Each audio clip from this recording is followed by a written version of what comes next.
It's great that you got 3 points, but how did you see it? I thought it was hard work in the end because you had enough chances maybe to get 5 or 6. Yeah, look, I think we had that, it was an 11 or 12 day break between the games, and it was good to freshen the players up, but with that came, we just weren't our normal sharpness tonight. We were a little bit flat, and I suppose that comes with having that bigger break. So it was, it wasn't our normal fluent game tonight, but the boys defended very well, and we kept the clean sheet and got the win. So I noticed you might have had a little tweak in the system as well by playing Bernardo, and I think it was Lockie Brook. Yep. On each side. Is that going to be permanent, or is it just you testing yourself out there? Yeah, look, it was. We knew, coming in tonight that we needed to start aggressively and try and get an early goal, and then try and go for a second, and that's why we went with the more attacking lineup with Lockie, with Bernardo, and Goody and Josh playing quite high up next to Hero, but it just didn't quite work out for us.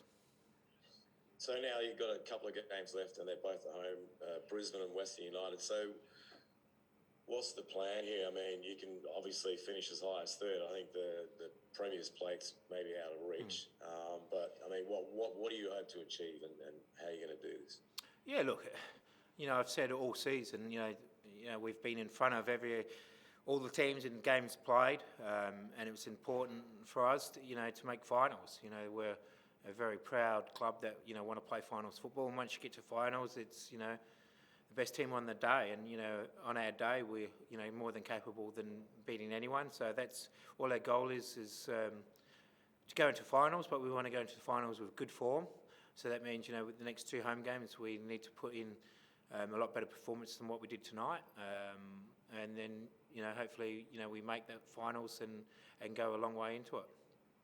Just with Nestori's goal, it was another cracker. He scored one like that on the other side. I mean, is that why you bring him on? Because he's so unpredictable and he can pull those out? Yeah. Look, Nestor is, he wasn't, everything he did before that goal was most probably wrong.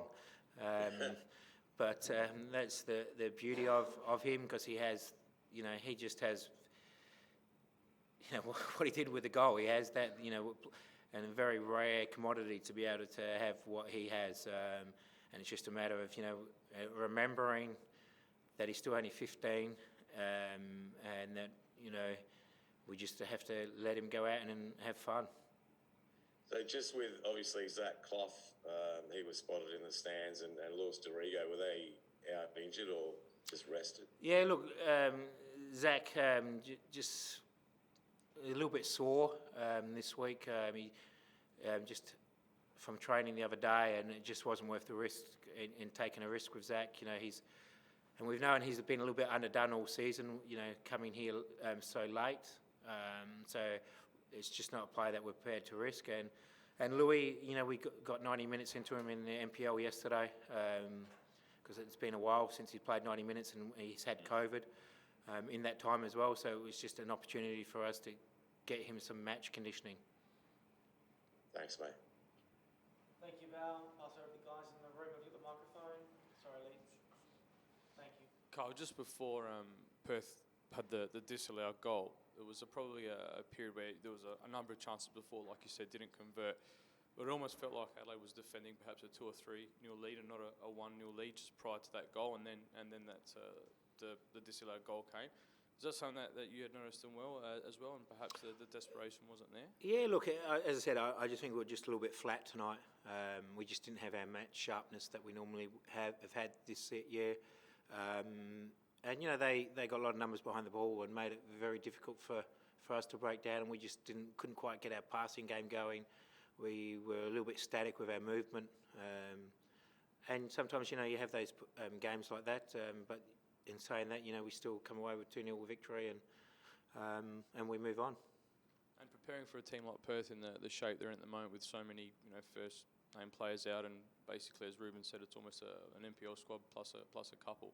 Is preparation any different, any harder for preparation for your team preparing for that game? Any more Yeah, challenging? look, it was a little bit difficult in the fact that we didn't know what they were going to turn up with, whether they're going to play with a back three or a back four, because they've been chopping and changing quite a bit in their last 4 games. So in that regard, it was a little bit difficult to prepare until we, went out and started the game to see exactly how they were going to line up. But in saying that, it's still what we do, and tonight we just weren't quite at our best tonight. And just heading into the end of the season, it seems like it's going to be a similar situation to what you faced last year, and maybe vying for a home final. Do you think the squad now is a lot better prepared going to a final series than what they were a year ago?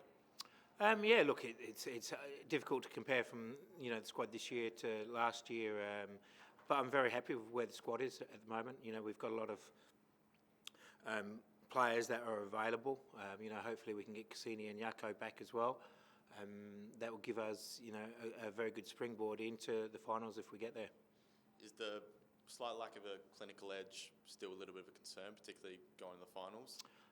Yeah, look, it's, scoring, as I've said a lot of times this year, scoring goals is the most difficult thing to do in our game. But we had some great opportunities tonight. If Hero put a couple of those headers away that he had, Lockie Brook had a couple of good attempts in the first half. That might have, spurred us on to, go on and finish the game off a little bit stronger than what we did. But, when you're 1-0 up, the other team has always got an opportunity to get back in. So it's difficult. But, as I said, the focus our players showed, and we didn't really give them a lot of opportunities. They had that one chance right at the end, but other than that, they didn't really have anything. What was the reasoning behind taking Brooks off at half-time, as he was pretty electrifying in that first half and had a few chances, like you said? Yeah, look, as I said, the reason we went with Lockie playing in that 10, we wanted to be more aggressive, more attacking.